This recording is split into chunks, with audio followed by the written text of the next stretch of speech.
Hello to all of you. आज हम discuss करेंगे हमारे 4th चैप्टर का लास्ट टॉपिक। इसी चैप्टर के साथ हमारा जो इनऑर्गेनिक का पोर्शन है वो खत्म हो जाएगा। आज का टॉपिक है हमारा ऑर्डर डायग्राम्स का, और हमारे सिलेबस में बेसिकली दो कॉन्फ़िगरेशंस के ऑर्डर डायग्राम है, D1 कॉन्फ़िगरेशंस के और D9 कॉन्फ़िगरेशन के। इन कॉन्फ़िगरेशंस के ऑर्डर डायग्राम हमें बनाने हैं ऑक्टाहेड्रल कॉम्प्लेक्सेस के लिए भी और टेट्राहेड्रल कॉम्प्लेक्सेस के लिए भी। तो हम इन दोनों टाइप के कॉम्प्लेक्सेस के लिए D1 D9 कॉन्फ़िगरेशंस के ऑर्डर डायग्राम बनाएंगे, जो कि बहुत इजी है। और उसी के साथ आप टाइटेनियम का कॉम्प्लेक्स देखेंगे पानी के साथ D1 कॉन्फ़िगरेशन में, और उसके स्पेक्ट्रा को थोड़ा सा एक्सप्लेन करने की कोशिश करेंगे। तो ये चीजें हमें आज के लेक्चर में डिस्कस करनी है, और इसी के साथ मैं आपको बता देता हूँ। इससे पहले टॉपिक था हमारा स्पेक्ट्रोकेमिकल सीरीज का, वो टॉपिक आप खुद करोगे, उसके बारे में जितनी इन्फॉर्मेशन देनी थी मैं पहले चैप्टर में दे चुका हूँ। तो वो इस टॉपिक को यहाँ पे मेंशन किया गया था, तो वो आप करोगे, वो मैं नहीं करवा रहा हूँ। मेरी तरफ से ये लास्ट टॉपिक रहेगा आपके चैप्टर का, चैप्टर इसके बाद फिनिश हो जाएगा। तो ऑर्डर डायग्राम्स हमारे वो डायग्राम्स हैं, हमारी वो ग्राफिकल रिप्रेजेंटेशंस हैं जो हम एक पर्टिकुलर कॉन्फ़िगरेशन के टर्म सिंबल्स के लिए ऑब्टेन करते हैं। मतलब जो ये हमारी कॉन्फ़िगरेशंस हैं, इन कॉन्फ़िगरेशंस के हम टर्म सिंबल निकालेंगे। मेरा बेसिकली इंटरेस्ट होगा ग्राउंड स्टेट टर्म सिंबल को निकालने का। फिर उस टर्म सिंबल्स की स्प्लिटिंग को ऑब्जर्व करके उसको मैंने ग्राफिकली जो है वो रिप्रेजेंट करना होगा। तो पहले अपन D1 और D9 का टर्म सिंबल पता करते हैं। अब आपको पता ही है, जो मैंने आपको रिलेशन बताया था Dn D10 - n, इस रिलेशन के अकॉर्डिंग D1 और D9 जो है वो एक दूसरे के कॉम्प्लीमेंट्री है। तो जो टर्म सिंबल हमारे पास हमारी D1 कॉन्फ़िगरेशन का आएगा, वही टर्म सिंबल हमारे पास D9 कॉन्फ़िगरेशन का भी आएगा। तो D1 का टर्म सिंबल देखते हैं क्या आएगा। D1 का ग्राउंड स्टेट टर्म सिंबल निकालने के लिए मैंने d ऑर्बिटल बना दिया, मैग्नेटिक क्वांटम नंबर्स की वैल्यू जो है वो असाइन कर दिए, एक इलेक्ट्रॉन फिल कर दिया जिसके लिए s की वैल्यू आ रही है ½ तो 2s+1 की वैल्यू आ जाएगी हमारे पास 2। और पहला जो ऑर्बिटल है हमारा वो -2 वाले नंबर में है, तो l की वैल्यू आ जाएगी -2, मोड लेने पे 2। स्पिन 2 आ रहा है, L2 आ रहा है, तो इनका हमारे पास ग्राउंड स्टेट टर्म आ जाएगा 2d। अब D1 की ग्राउंड स्टेट जो है वो 2d आ रही है, तो D9 की ग्राउंड स्टेट भी क्या आएगी, 2d आएगी। तो इसी ग्राउंड स्टेट टर्म के लिए मुझे ऑर्डर डायग्राम बनाना है। पहले मैं ऑर्डर डायग्राम बना रहा हूं ऑक्टाहेड्रल कॉम्प्लेक्स के लिए। D1 और D9 दोनों कॉन्फ़िगरेशंस का इकट्ठा शो कर देंगे। कंसेप्ट समझ लो, कंसेप्ट समझ में आ जाएगा तो ऑक्टाहेड्रल वाला बना के टेट्राहेड्रल वाला जो है वो 1 मिनट में समझ में आ जाएगा। सबसे पहले मुझे यहाँ पे एक लाइन लगानी है जो हमारी एनर्जी को रिप्रेजेंट करेगी, और बीच में मुझे मेरा टर्म सिंबल लिख देना है, दैट इज 2d। अब जैसे आपको पता है कि ऑक्टाहेड्रल कॉम्प्लेक्स में d ऑर्बिटल्स जो होते हैं वो हमारे दो लेवल्स में स्प्लिट हो जाती हैं, T2g और Eg। तो D1 कॉन्फ़िगरेशन का जो भी कॉम्प्लेक्स होगा उसके पांचों ऑर्बिटल्स भी हमारे जो होंगे वो स्प्लिट हो जाएंगे। ऑक्टाहेड्रल कॉम्प्लेक्स में ऊपर हमारे पास आता है Eg सबसेट और नीचे हमारे पास आता है T2g सबसेट। तो सेम हमारा स्पेक्ट्रोस्कोपिक टर्म के साथ भी होगा। स्पेक्ट्रोस्कोपिक टर्म भी हमारी दो पार्ट्स में स्प्लिट हो जाएगी। अब ऊपर Eg आएगा या T2g आएगा वो मैं आपको बाद में बताऊंगा, पहले ये देखो। D1 कॉन्फ़िगरेशन में हमारा एक इलेक्ट्रॉन होगा, वो T2g सबसेट में होगा, क्योंकि लोअर एनर्जी के अंदर हमने इलेक्ट्रॉन को पहले फिल करना होता है। अब ये इलेक्ट्रॉन जो है जब मैं इसको एनर्जी दूंगा तो ये एक्साइट हो जाएगा, एक्साइट होकर ये Eg सबसेट में चला जाएगा। तो यानी कि D1 कॉन्फ़िगरेशन में जो हमारी ट्रांजिशंस होती हैं वो कहां से कहां हो सकती हैं, T2g से Eg हो सकती हैं। इसलिए हमने जो हमारी 2d टर्म की स्प्लिटिंग दिखानी है उसमें हम T2G सेट को नीचे शो करेंगे और EG सेट को ऊपर शो करेंगे D1 कॉन्फ़िगरेशन के लिए। ये मैं इसलिए कर रहा हूं क्योंकि ट्रांजिशन हमारी T2G से EG हो रही है। आपको ट्रांजिशन के अकॉर्डिंग यहाँ पे स्पेक्ट्रोस्कोपिक टर्म्स की स्प्लिटिंग दिखानी होती है। अब अगर यही एनर्जी होती तो बेरी सेंटर, इसकी एनर्जी बेरी सेंटर से जो है वो इंक्रीज हो जाती है 0.6 और इनकी एनर्जी डिक्रीज हो जाती है -0.4। तो ये हमारे पास हमारे D1 कॉन्फ़िगरेशन के लिए स्पेक्ट्रोस्कोपिक टर्म्स की स्प्लिटिंग आ गई।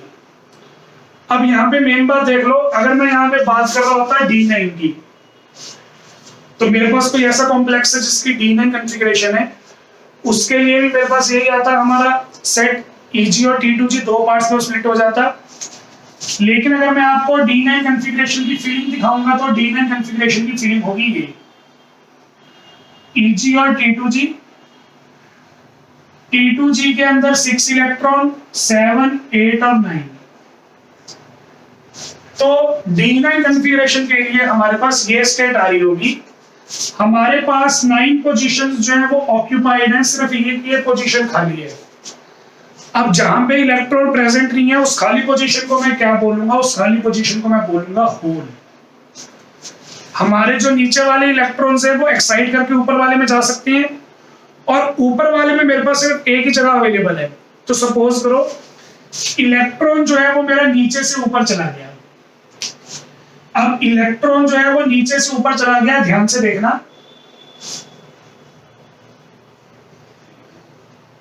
पहले मेरे पास ये कंडीशन थी, यहां पे एक होल प्रेजेंट था, मेरे पास नीचे के नीचे जो है वो 6 इलेक्ट्रॉन थे, एक इलेक्ट्रॉन मैंने नीचे से ऊपर एक्साइट करवा दिया।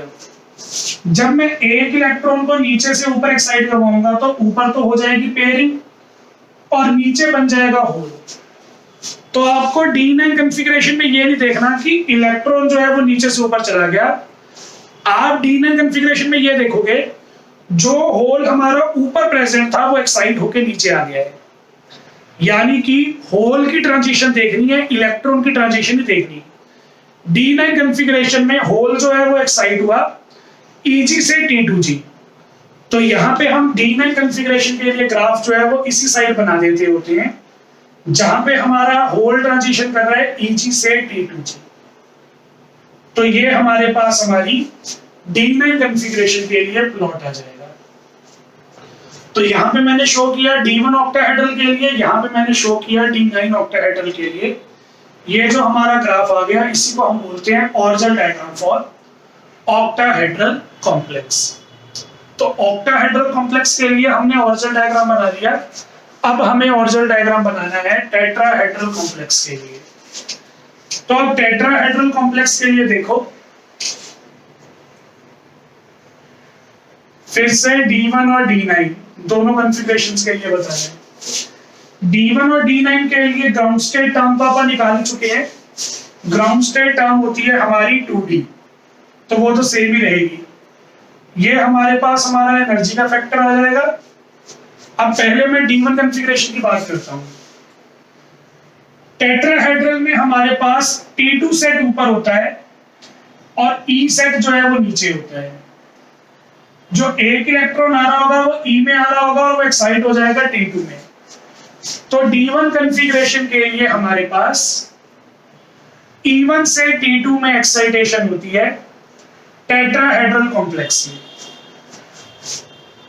फिर अगर मैं D9 की बात करूं तो D9 में हमारे पास क्या केस आएगा? देखो यहां पे 4 इलेक्ट्रॉन्स पूरे और यहां पे आएंगे 5 इलेक्ट्रॉन्स।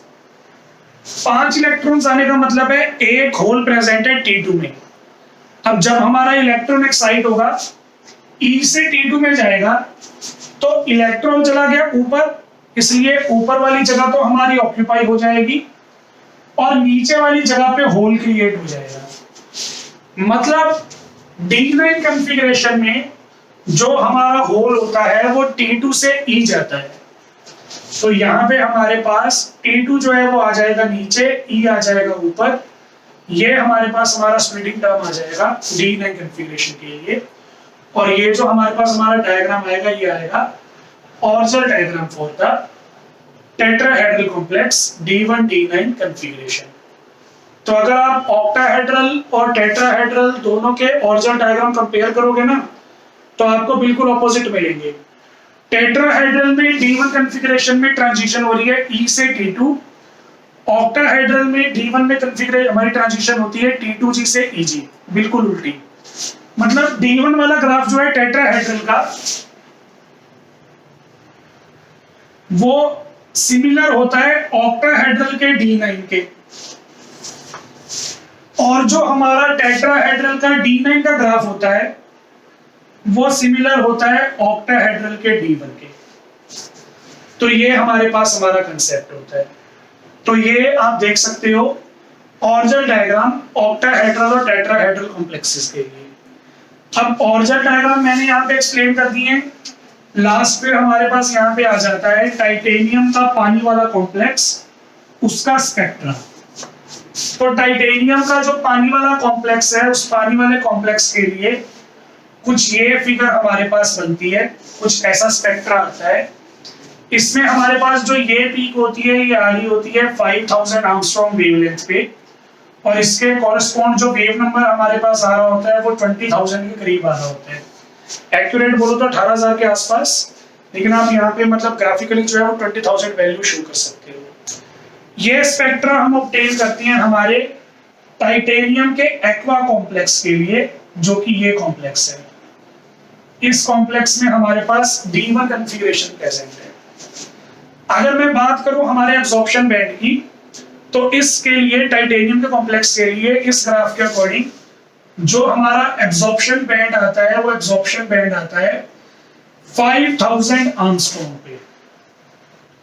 और ये वाला जो हमारा एब्जॉर्प्शन बैंड है, ये वाली वेवलेंथ, ये वेवलेंथ कॉरेस्पॉन्ड करती है ग्रीन कलर को और येलो कलर को।